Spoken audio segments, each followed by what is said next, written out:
When I was in a business meeting abroad, my husband called me, saying, "I gave your car to my brother, you never use it anyway." I responded, "You mean the $90,000 Tesla I bought in cash?" My colleague spit out his coffee and whispered, "That's not gonna end well." I didn't expect my life to change the way it did. I thought I had everything under control. My career, my marriage, my kids, everything was neatly in place.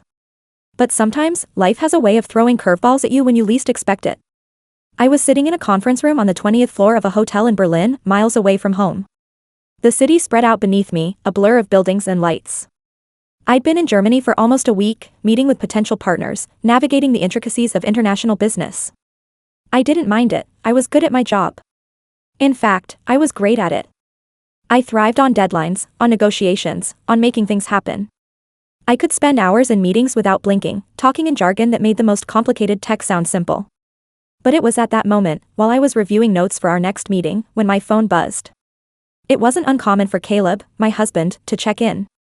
We had 2 kids, and though I knew he was more than capable of handling things at home, there was always that tiny part of me that felt the need to check in on him, to make sure everything was okay.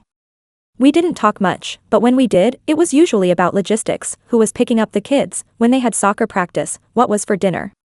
The usual. I glanced at the phone screen. Caleb. I didn't expect much, maybe a text about the kids. But when I answered, the tone in his voice caught me off guard. "Hey, babe," he said, as though we were chatting casually about the weather. "I gave your car to my brother. You never use it anyway." I froze, standing there in the corner of the hotel hallway, trying to make sense of what I had just heard. I thought I misheard him at first. "Wait, what?" I whispered, glancing at my colleagues across the room, trying to keep the tension out of my voice. "You gave my car away?" He replied, completely unfazed. "You haven't driven it in months, so I thought it'd be better if my brother had it. He needs it more than we do right now." A wave of disbelief washed over me. My heart rate quickened as I tried to comprehend what Caleb was saying. He was talking about my Tesla, the one I had saved for years to buy. The $90,000 car that I had proudly paid for in full, the one I had envisioned as a symbol of my success, my independence. And he had just given it away like it was a second-hand Toyota. "You mean the $90,000 Tesla? The one I bought with my own money?" I asked, my voice starting to shake with anger. "You just gave it to your brother?" There was a long pause on the other end of the line. I could hear him sigh. "Look, Rachel, it's not a big deal. You don't drive it, and it's just taking up space. I thought it'd be better used by someone who needs it." I could feel my stomach tighten as frustration began to build. I wasn't upset because of the car itself, I knew I could buy another one if I wanted to. It wasn't about the money. It was about the disrespect. It was about the fact that Caleb had made a decision that affected me, our life, without even consulting me. Without even considering my feelings. It was about the subtle way he always seemed to undermine me, even though we had been together for over 15 years. "Caleb," I said, my voice rising slightly despite my best efforts to stay calm. "That's not your decision to make. I don't care if I haven't driven it in months. It's mine. You don't just give away my things without talking to me first." I could feel the anger bubbling up, but I fought to keep it in check. I didn't want to cause a scene, especially not with people in the next room overhearing the conversation. There was a pause, and then I heard his voice again, a little more defensive this time. "You're overreacting, Rachel. Honestly, you've been working non-stop. I just thought it would make sense to help my brother out. He's been struggling with his car situation."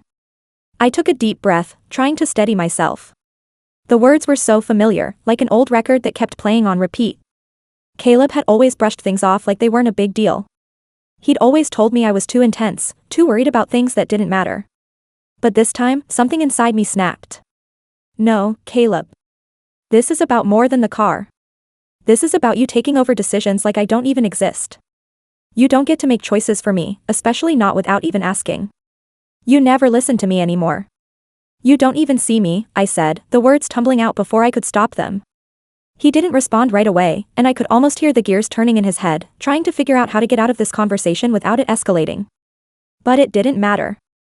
I had already said it. I had already put it out there. And now, I couldn't take it back. Finally, he muttered something like, all right, I'll get it back. Don't worry. Just relax, okay? You're in Berlin. Focus on your work." I hung up the phone, my heart pounding in my chest. My colleague, Tomas, who had been sitting across the table from me, was staring at me wide-eyed. He had overheard everything. His coffee cup was trembling in his hand, and when he set it down, it clinked loudly against the saucer. "That's not gonna end well," he said quietly, his voice laced with concern. I didn't respond right away. Tomas had been with me long enough to know that things with Caleb hadn't been great. But he had no idea how deep the issues ran. It wasn't about the car. It wasn't even about Caleb's brother. It was about everything, the years of ignoring each other's needs, the months of living under the same roof but feeling like strangers. I could feel Tomas's eyes on me, waiting for me to say something. I wanted to say that everything was fine, that it wasn't a big deal. But I knew better. I wasn't fine. I wasn't even close to fine. "I don't know what to do anymore," I said, almost to myself. "I can't keep doing this, Tomas. I feel like I'm invisible." Tomas leaned forward, his voice softening as he spoke. "Rachel, you're a smart woman. You've got everything together at work. But this isn't about the car. It's about control. It's about how he's been treating you. And if you don't do something about it, it's only going to get worse." I nodded, not really sure what to say. Tomas was right. But how do you fix something when you don't even know where to start? By the time I got home, things had only gotten worse. Caleb had brought the car back, but the damage was already done. It wasn't about the Tesla anymore. It wasn't about the money or the car itself. It was about the fact that he had made a decision that affected both of us, without asking for my opinion. He had taken my autonomy away, and in doing so, he had taken something from me that I couldn't get back. For weeks after that phone call, Caleb and I barely spoke. We went through the motions of family life, dropping the kids off at school, making dinner, cleaning the house, but there was a wall between us now. A wall that I couldn't ignore, no matter how hard I tried. I spent more time at work, throwing myself into my projects, using the excuse that I had to focus on my career.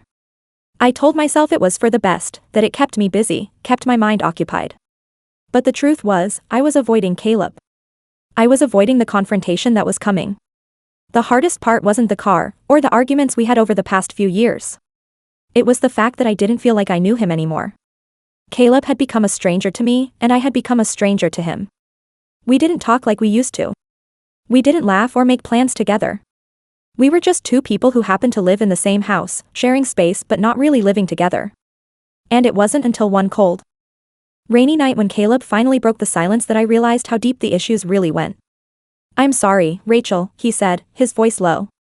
"I shouldn't have given the car away without talking to you first. I was wrong. I didn't mean to hurt you. I didn't know what to say. I didn't know if I was ready to forgive him. The truth was, I wasn't sure I even wanted to. It wasn't just about the car, it was about everything. The way he always put his needs first, the way he assumed I'd just go along with whatever he decided. The way he made me feel small, invisible. "I don't know if I can keep doing this, Caleb," I finally whispered, the words feeling heavier than I thought they would. And just like that, everything changed. It had been a few days since Caleb's apology, and yet, nothing felt resolved.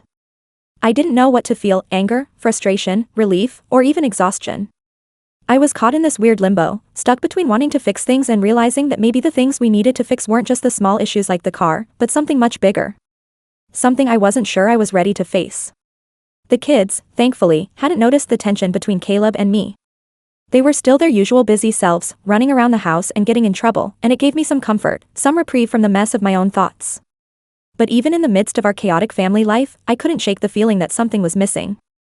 That week, Caleb and I had somehow fallen out of sync, and no matter how hard we tried to act normal, we both knew it wasn't the same anymore. I started working longer hours at the office. Not because I had to, but because I didn't want to face Caleb, didn't want to have those uncomfortable, we need to talk, conversations that kept looming in the background. Every time I came home, he'd be there, and we'd exchange pleasantries like it was some kind of performance. A game we both seemed to be playing. One evening, I got back late from work, the office lights still burning in my mind. The drive home was quiet, just the hum of the road beneath me and the soft glow of the streetlights. When I pulled into the driveway, I saw Caleb standing by the front door, arms crossed, looking at me with an expression that told me he was ready to talk. I sighed deeply, taking a moment to gather myself before stepping out of the car. "You're home late again," Caleb said, his voice tight with something I couldn't quite read. "I had to finish up some things for the project," I replied, my tone a little sharper than I intended. It wasn't just the work that kept me late. It was the avoidance, the feeling that I couldn't bear to sit in that house with him and pretend everything was fine when it wasn't. Caleb didn't let it slide this time. He stepped closer, his eyes searching mine. Rachel, I don't want to keep doing this. We can't keep living like this. I stood still for a second, feeling the weight of his words pressing down on me. I wanted to avoid the conversation, to find an excuse, but there was no escaping it anymore. He was right. We couldn't keep living in this strange bubble where we acted like nothing had changed. Then what do you want from me, Caleb? I asked, the frustration finally breaking free. You gave away my car without asking, you've been distant, and now you want to have some heart-to-heart? What's the point? His face fell, and for a moment, I saw something different in him, something raw. I don't know, he admitted quietly. I just don't know how to fix it anymore. I feel like I've been trying for years, but we're still stuck in the same place. I looked away, feeling my heart tighten in my chest. What could I say to that? We were stuck, weren't we? We had been for a long time. It wasn't just about the car, it wasn't just about the small annoyances. It was about the years of missed connections, of unmet needs, of both of us retreating into our own worlds because it was easier than confronting the truth. I wanted to yell at him, to tell him he couldn't just brush everything off anymore. I wanted to remind him of how many times I had tried to make things work, to fix what was broken, but I held my tongue. I wasn't sure if I was angry at him or at myself, but it didn't matter anymore. You know, Caleb, I said, the words slipping out before I could stop them. I don't think it's just about us being busy. It's about the fact that we've stopped trying to even understand each other. We don't communicate. You make decisions for both of us, and I'm expected to just go along with it. And I'm tired of it. He opened his mouth to speak, but I held up a hand to stop him. I wasn't finished. You don't see me anymore, Caleb. You don't see me as the person I am. You don't see me as someone with needs, with opinions.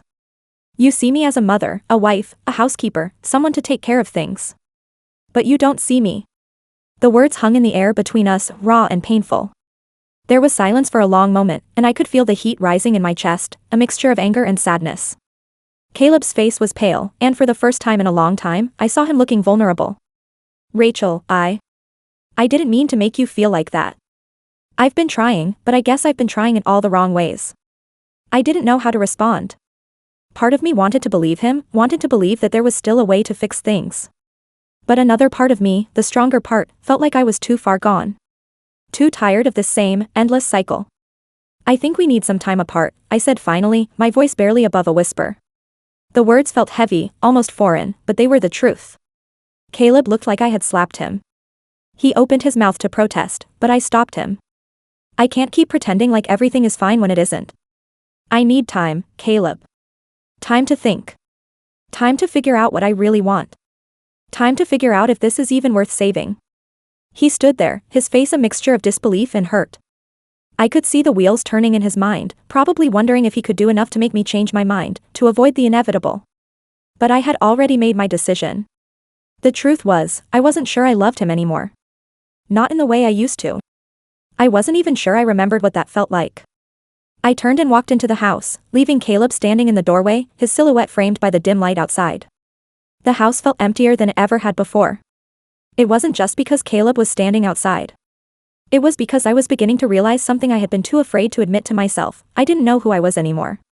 In that moment, I knew that whatever happened between Caleb and me, I had to figure out who I was first. The woman who had given everything to her family, her career, and her marriage, had she lost herself in the process? Was it too late to find her again? As the days passed, things didn't get easier. Caleb and I spoke less and less. I stayed in the spare room, working late, and trying to keep things as normal as possible for the kids. But inside, everything felt different. Caleb's absence in the house, his silence, was deafening. I didn't know what would happen next. I didn't know if our marriage could survive the cracks that had been forming for years. But one thing was certain, I couldn't keep living the way I had been. Something had to change. And so, I decided to do what I should have done a long time ago. I started looking inward.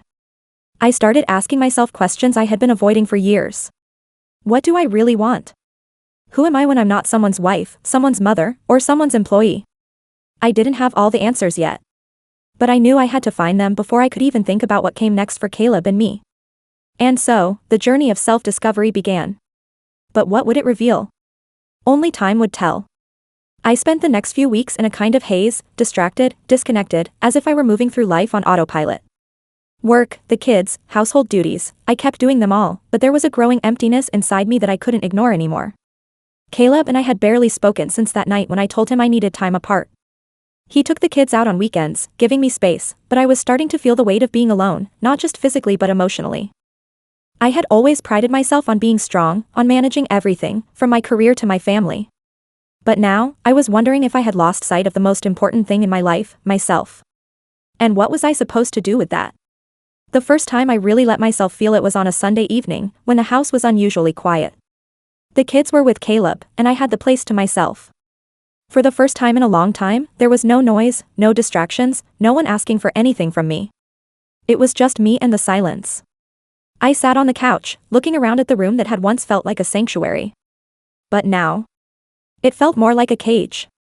I couldn't remember the last time I had taken a moment to just sit, to just be. When had I stopped taking care of myself? When had I stopped feeling like I was worthy of my own time? I glanced over at the bookshelf in the corner, where a collection of books sat gathering dust. One of the books I used to love, a novel by one of my favorite authors, caught my eye. I hadn't read anything for pleasure in months, too busy with everything else. But now, the idea of getting lost in a story, escaping into someone else's world, felt like the kind of comfort I had been yearning for. I picked it up and opened the first page, the scent of the paper familiar and soothing. But before I could even read a sentence, my phone buzzed on the coffee table. I hesitated, knowing I had been avoiding Caleb's calls and texts for days.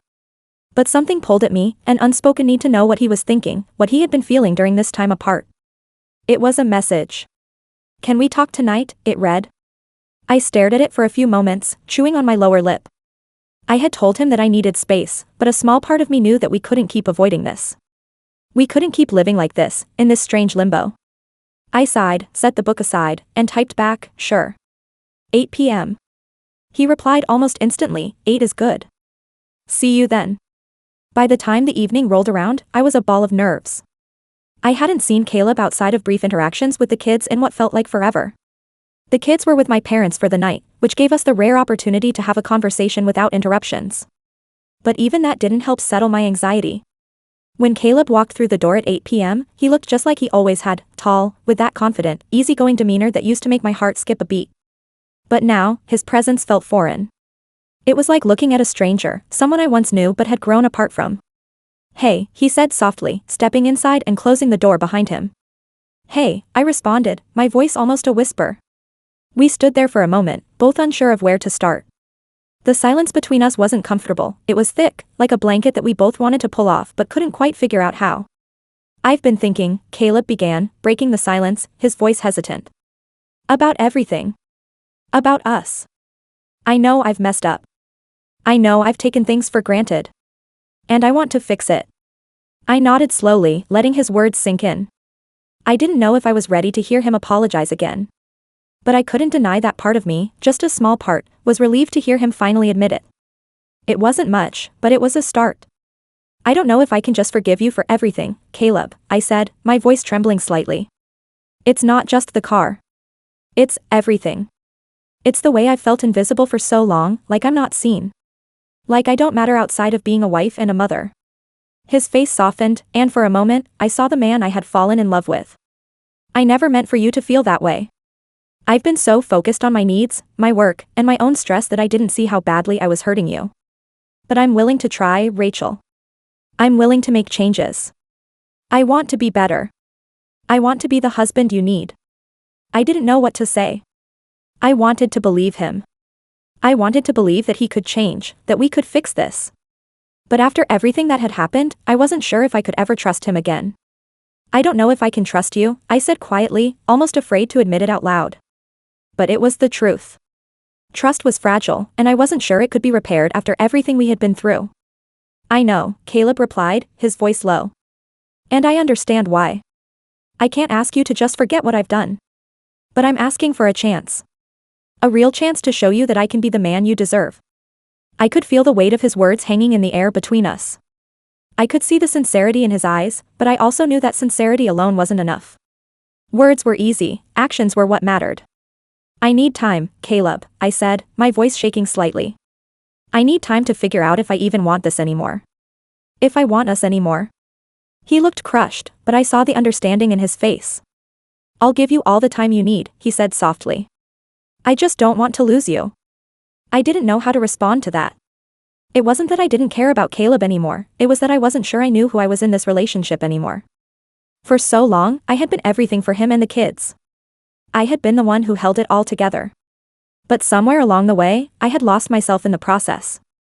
And I needed to find her again before I could decide whether I could be part of this marriage. I know you don't want to lose me, I said, my voice almost a whisper.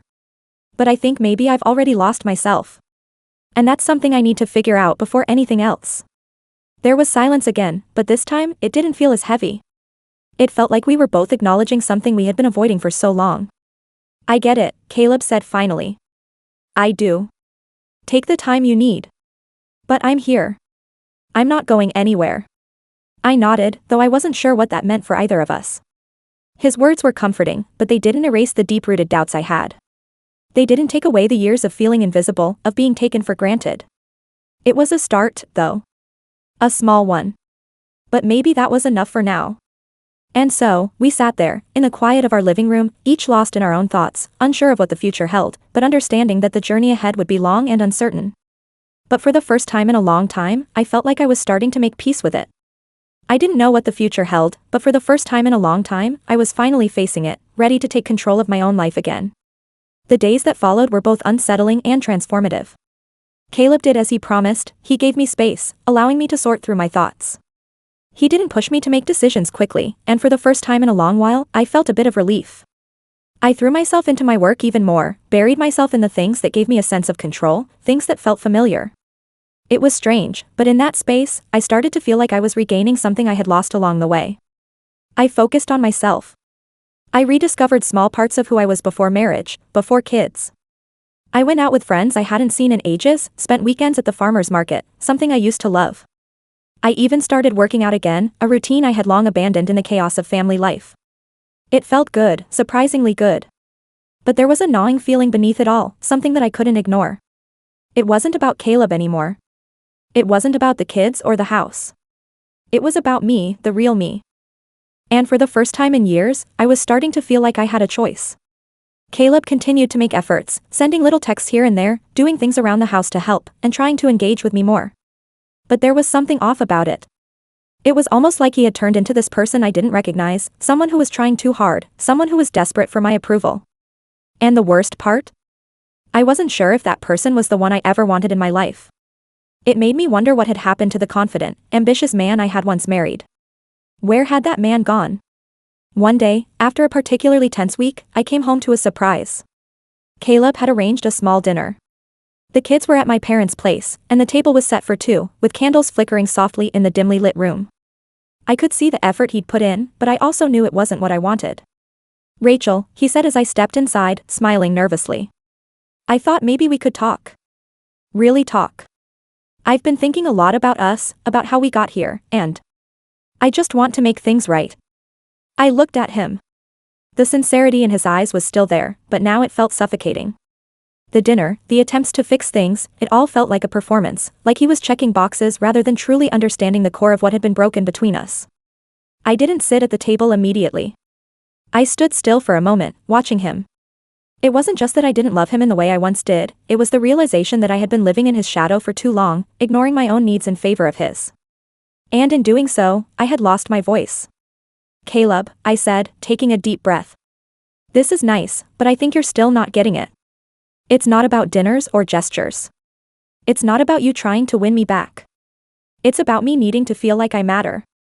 Like my opinions, my feelings, my voice actually count. He looked taken aback, his face tightening. He opened his mouth, but I held up a hand. I've spent so much time trying to fix things, trying to keep us together, but I haven't been honest with myself. I've been telling myself I could forgive, that we could move forward, but I don't think I can. I don't think I want to. Caleb blinked, a shift in his expression. I could see the realization hit him, the same way it had hit me weeks ago, when I realized I was standing on a precipice, unable to go back to what we once had. The truth was out now, raw and exposed. I saw him swallow hard, as if processing everything I said. Are you saying you want a divorce? I didn't flinch, didn't hesitate. Yes. I think it's what we both need. There was a heavy silence between us, the weight of it almost suffocating. Caleb looked like he was still processing, still trying to find some way to fix it, but I was done. I had given enough of myself. I had given him chances, I had given him time, and now, I was taking back what was mine. The decision wasn't easy, but it was right. I'm sorry, he said, his voice hoarse. I never wanted to hurt you, Rachel. I never wanted things to end like this. I nodded, finally sitting down at the table. The food he had prepared, well, it didn't even matter. I was beyond the point of caring about whether we had a fancy dinner or 1,000 apologies. The dinner was his attempt at holding on, but I had already made up my mind. I know, I said softly. But sometimes, Caleb, things just fall apart. And no matter how much you try to fix them, they stay broken. I let the words settle, letting them echo in the space between us. This wasn't just about the car, the betrayal, or the emotional distance. It was about reclaiming my life, about finding my own happiness again. I had given Caleb so much of myself, and in doing so, I had lost sight of who I was. Now, it was time to put myself first. He stayed silent for a long while. His eyes were clouded with confusion and hurt, but there was also something else there, something resigned, as if he finally understood that there was nothing he could do to change my mind. Finally, he spoke again, his voice quieter. I guess I should start making arrangements. I said. We should. The divorce wasn't easy. There were lawyers, long discussions, and 1,000 questions about assets, the house, the kids, and everything in between. But what had once felt overwhelming now felt like a formality. Caleb and I were so far past the point of trying to save the marriage that even the paperwork seemed like a relief. The hardest part was telling the kids. They were too young to understand fully, but they knew something was different. And I hated seeing the confusion in their eyes. But Caleb and I made it as gentle as possible, explaining that sometimes people grow apart, and that it wasn't anyone's fault. We didn't fight over custody. Caleb and I agreed to split time with the kids evenly, which, in a way, was the only thing we had left that still felt like a partnership. We both loved them more than anything, and that, at least, was something we could agree on. As the months went by, I found myself slowly becoming someone I hadn't recognized in years. I started a new project at work, something that had always been a dream of mine but had been put off for far too long. I met new people, had new experiences, and felt lighter. There were hard days, sure, but there were also moments of quiet pride, knowing I was making choices for myself. Caleb and I found an uneasy but civil rhythm. We'd talk about the kids, handle logistics, but there was no animosity. There didn't need to be. We both knew what had happened between us. There was no need to make each other suffer over it anymore. In the end, I found a kind of quiet satisfaction, not from any one moment or action, but from the realization that I had finally taken control of my life. The betrayal, the hurt, the confusion, it was all part of the process. And while it hadn't been easy, it had led me here, to a place where I could look at myself and know that I was still worth fighting for. No one ever tells you how to rebuild your life after it feels like it's crumbled. But I was doing it, step by step, day by day. And that felt like the sweetest revenge of all.